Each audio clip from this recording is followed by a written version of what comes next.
mukunda acha bahunga atimunda skana. Hello guys, muje mutenshi bakunzi ba Songera, nizere ko mumeze neza aho muri mwese. Niba ari ubwa mbere ugize kwicano ya Songera, banza kandi subscribe kubera yuko tuzajya tubana mu bintu byinshi, harimo iby'ubwiza, iby'ubukungu, inama, iby'urukundo, vlogs ndetse n'ibindi byinshi bitandukanye. So ngiye rero nitwa Songera, banza kandi subscribe kugira ngo tujye tujyana akantu ku kandi umwanya kundi. So guys, video y'uyu munsi rero ngiye kubabwira business 10 watangiza amafaranga 1,100 cyangwa se ari munsi yabyo. So zimwe mu izi business rero guys nazikozeho, nimuza kumva mutabizi ntarabikozeho mu nyumuzi guys. Business ya mbere rero ngiye kubabwira watangiza 1,100 nuko umu agent wa Momo agent. Kare akazi ngiye nagakoze imyaka 5, narangije segonderi niko kazi nahise nkora. Navuga ko icyo mfite uyu munsi aho ngeze nibyo niho mbikesha. So guys, rero akazi ka Momo nzakagarukaho nkakora ikiganiro kinini mbabwira uko byagiye bingendekera, mbaye na true story. Ariko mobile money agent cyangwa se Tigo ni ibintu nakoze imyaka 5 guhera 2018 kugeza mvuye Butare nkazi Kigali guys. Nabaye mu agent igihe kinini, abantu baragasuzugura bumva ko abantu baciriritse, ariko guys kari akazi ni keza, karahemba. MTN irahemba, ihemba neza guys. Rero kuba umu agent wa Momo watangiza 1,100 cyangwa se munsi yabyo, kandi ukajya uhembwa, ukabasha kwitunga, ukabasha no gutunga famiye. Aka kazi rero ka Momo niko nge nashyize ku mwanya wa mbere kuko naragakoze guys. You don't know, muzambaze ngiye nzababwira uko byagenze. Ubu ndi kubabwira business, ntabwo ndi kubabwira business wakora, ni kubabwira business wakora uramutse ufite 1,100. So indi business ya kabiri ni aga small shop. Urabona bano bantu bajya bagenda bakajya ku muryango w'umuntu nyine w'umukire ufite iduka, bakakakantu gato cyane, barangiza bagashiramo utuntu dukeya bakajya bacururiza guys. Biriya nabyo rero nzi umushite wanjye wabikoze, arazamuka ubu ngo afite amashop manini, kandi niko yahereyeho. Yaragenda agakarangura mu nzu, akarangura utuntu tw'udufanta, utuntu tw'udubiswi, utuntu tw'uducari, utuntu tw'uduki. Nukuri nta 1,100 byari birimo, ariko ubu ngo bari mu mamiliyoni. So guys, business rero yo kugenda ugakora aga small shop, ukaba washaka ahantu ukira agashop gato cyane kari mu 1,100, iyo nayo irinjiza cyane guys. Iyi ngiyo noneho umva mfite amakuru, umushite wanjye yarayikoze rwose, bameze neza. Nibikunda naba afite umwanya, dore nta kibonana, nzamubwira ze hano abaho ubuhamya, ababwira uko byagenze guys, muzabikunda. So business ya gatatu no kumu content creator, nkuko nguko mbikora, ukundi gukora YouTube channel. Ibi bintu birahemba guys. Niba hari ikintu nzi ko YouTube ari ikintu gihemba, si YouTube gusa, Instagram, TikTok, unva imbuga zose waba ukoresha. Rero kuba umubloga cyangwa se umu content creator ni ibintu bikora cyane, kubera ko hari abantu namwe murabazi, ama TV menshi murayazi, kandi nta kindi bahereyo ni ukuba ufite telefone. Nkanjye dore ibi ndi kubagezaho ni telefone ndi gukoresha, n'utu dukamera duto tudahenze tugura amafaranga make cyane. Narangiza ngatangira kubabwira iki nacyo nzakigarukaho birambuye.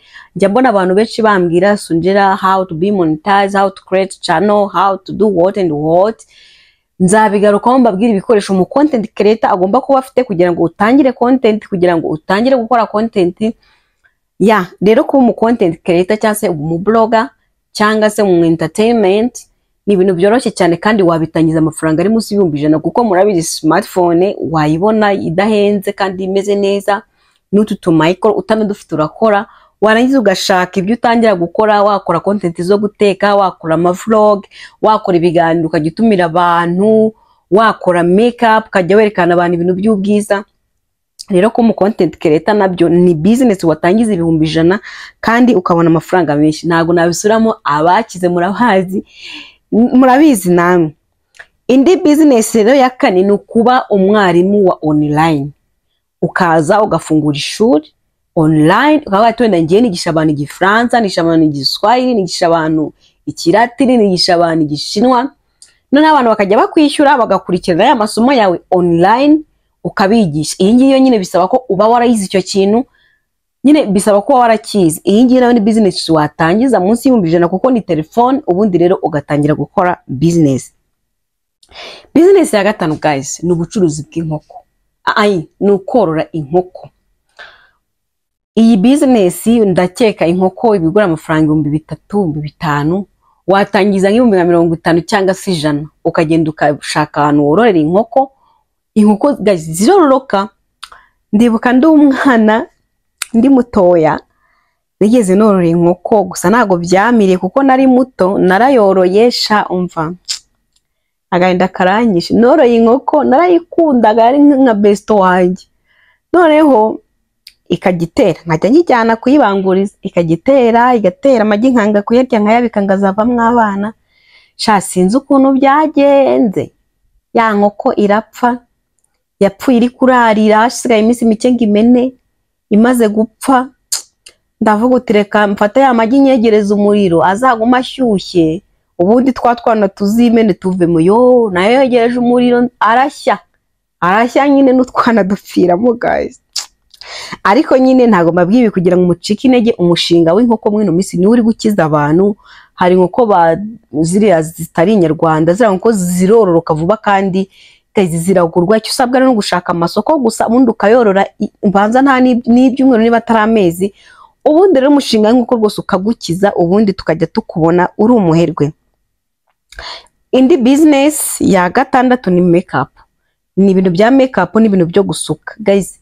Upfa kuba ufite ubumenyi bukeya gusubizi, uragenda ugashaka aho ukorera mu masaro, wishyura gaseta, warangiza ukajya ubwira abantu nyine bakazuka bakorera makeup cyangwa se ukabasuka, cyangwa se nyine ibintu bijyanye n'ubwiza. Murabiza abagore dukunda ubwiza umva.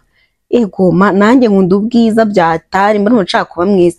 So guys, rero business ya makeup no gusuka nayo watangiza 100,000 ugashaka aho ukorera, cyangwa se ukajya wamamaza abantu bakakugana ukabona amafaranga. Indi business rero guys ya karindwi ni gufunga amakado no gukora decoration. Ni kuvuga ngo niba ufite impano ntoya ku bintu bijyanye no gufunga amakado, uragenda ugashaka ahantu abantu bazajya bakubona, ukajya ufunga amakado mu bukwe cyangwa se mu birori bitandukanye, cyangwa se mu bakundana n'indabo. Murabona guys tugiye kugera muri Saint Valentin, ubu indabyo abantu bacuruza indabyo bagiye kubona amafaranga umva. Nanjye ntegereje kureba ko hari uwakama, nubwo nta shiringira, ariko nizera ko hari uwampaga kadoda. So gufunga amakado rero ni business watangiza amafaranga ari munsi y'ibihumbi 100 kandi ikakubyara ikakugeza ku nyungu. Indi business ya 8 ni ukwandika ku myenda. Kwandika ku myenda usibye kuba ufite ubumenyi gusa, wagenda ugashaka ibyabugenewe, warangiza ukagireba hari abantu baba bafite ibyuma bibikora ariko badafite abantu babafasha. Guys wagenda rero ukajya ubyandika, waba ufite ubushobozi burenze 100,000 ukaba wakigurira n'amamashini ukajya wandika ku myenda. Mwino minsi abantu dukeneye kwandikisha ku myenda abakundana, abagize ibyago, urubyiruko runaka rugiye mu gikorwa runaka. So kwandika ku myenda rero mwino minsi biri gukundwa cyane, ni business wakora ubundi rero ikakubyarira inyungu, ikaguha amafaranga. Indi business rero ya 10 ni ukuba komisiyoneri, real estate. Iyi business nta mafaranga igusaba. Iki gusaba gusa ni ukugenda ugahaguruka n'amatike ukajya gushaka ahantu hari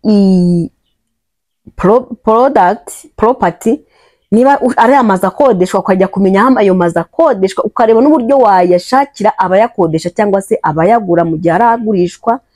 Sibye n'amazu n'ibindi bintu byose, imodoka. So kuba umukomisiyoneri rero ni ibintu nta mafaranga bisaba, ariko nyine wenda ibyo 100,000 waba ufite kugira ngo ujye utega ujye ahantu hatandukanye, ujye gushaka amazu, ujye gushaka ibibanza, uze ubishyire ku isoko, ufate umuguzi umuhuze n'umugurisha maze ubone komisiyo. Guys mwibuke ko hari umuntu ugurisha ikintu akabona na komisiyo ya miliyoni. Iyi business nayo rero nzi abantu bagiye bayikora kandi bakize. Urumva ko ni business yo ntisaba n'igishoro usibye aya modoka, amatike, kandi warangiza ugatera imbere. So nari nababwiye ibintu 10 ariko iki ngiki ntago nabura kukivugaho. Indi business njya numva ngenza nakora mu minsi iri imbere ni uguteka cyangwa se gukora cake. guys, iyo ufite ubumenyi kw'ibyo bintu, ibi bintu ntago bihenze kandi bizana amafaranga, mumva byihutisha iki amafaranga, bikaba byakwihutisha iterambere. So indi business rero ngiye kubabwiraho ndi no gushaka kuzakora mu minsi iri imbere mu Rwanda, iyi business ntabwo ihari, ntabwo ikorwa. Ni ukugenda ugakodesha inzu ugashaka nk'umuntu ugashaka nka landlord mukagirana amasezerano. Iyi ngiyo ntago ari kuvuga ngo ni 100 isaba igishoro, isaba amafaranga menshi, ariko ngiye kuyibabwira kubera ko nayo ntago ikunze kubaho mu Rwanda, gusa abayikora barashyize. Uragenda ugashaka inzu, wamara gushaka inzu ukayikodesha, ari inzu nini n'inzu nyine wenda ya cadastre nziza nini iri ahantu heza, hari akajaride hameze neza. Warangiza ugasanga wenda inzu ifite nk'ibyumba nka 3 cyangwa se 4 n'ubwogero n'iki. Warangiza ya nzu ukagenda ukayigurira ibikoresho, ugashyiramo material. Warangiza ukajya kuri social media ukapostinga, abantu bakajya baza bakaza kuharuhukira, yaba ari abavuye hanze bazahamara igihe kinini, ukajya ukodesha bya byumba. Guys, urumva ko nyine yo isaba igishoro, kuko usabwa kugura amafirigo, ibitanda, ugashyiramo ibikoni n'ibiki. Abantu baravugenda bakava impande n'impande bakajya kuri ya social media yawe cyangwa se ku mabooking n'ibiki, barangiza bakaza bakajya bafata ya nzu yawe, bakajya bakwishyura amafaranga ya buri cyumba. Nyamara wowe uyikodesha ku kwezi ushaka usanga uyikodesha nka 400, ikaba yavamo miliyoni cyangwa se 700, bitewe nyine na service nziza ugira n'uburyo abantu bakugana, yaba barara umunsi umwe, yaba bakamaramo ukwezi. Iyi business guys, ejo bundi nahuye n'umutipe ukora business nk'iyi, sindababwira aho twahuriye nyine, abasha kunganirizaho gatoya. Ndangije numva mu Rwanda tuba ntago turi maso, kuko urebye hanze iyi business niyo ikorwa, niko abantu bakodesha amazu. Nimba abantu ntago bagikunda, urabona mu maroji hari igihe barakavuyo hameze nabi, nanjye ungiye hanze cyangwa andi hantu, nimba ntagiye muri hoteli ndashaka aka apartment cyangwa aga homestay, ahantu nguma nkamera nkaho mba ndi mu rugo, n'ubundi mbona buri kimwe nkuko nkibona mu rugo, ariko nta kavuyo k'abantu benshi bahari, nta kavuyo k'amahoteli n'ibiki. So iyi business rero nayo guys ni nziza. So yari wa mukobwa wanyu Sonjera, mukande subscribe, like, share na comment. Ngiye kujya mbabwira ibintu byinshi, ngiye kujya mbabwira ibintu business za online.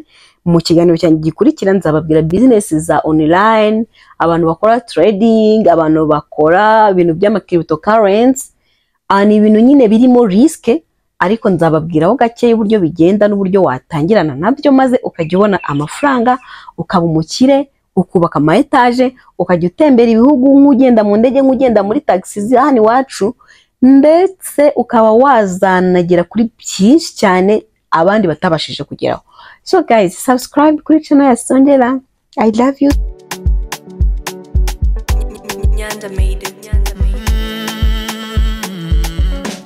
Abale, full stop, I go, you follow.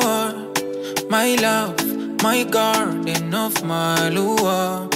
Hey, anywhere I lead, you go follow. You the only one I'm falling for. Diwaji tunzi cha moyo. I'll never ever let you go. My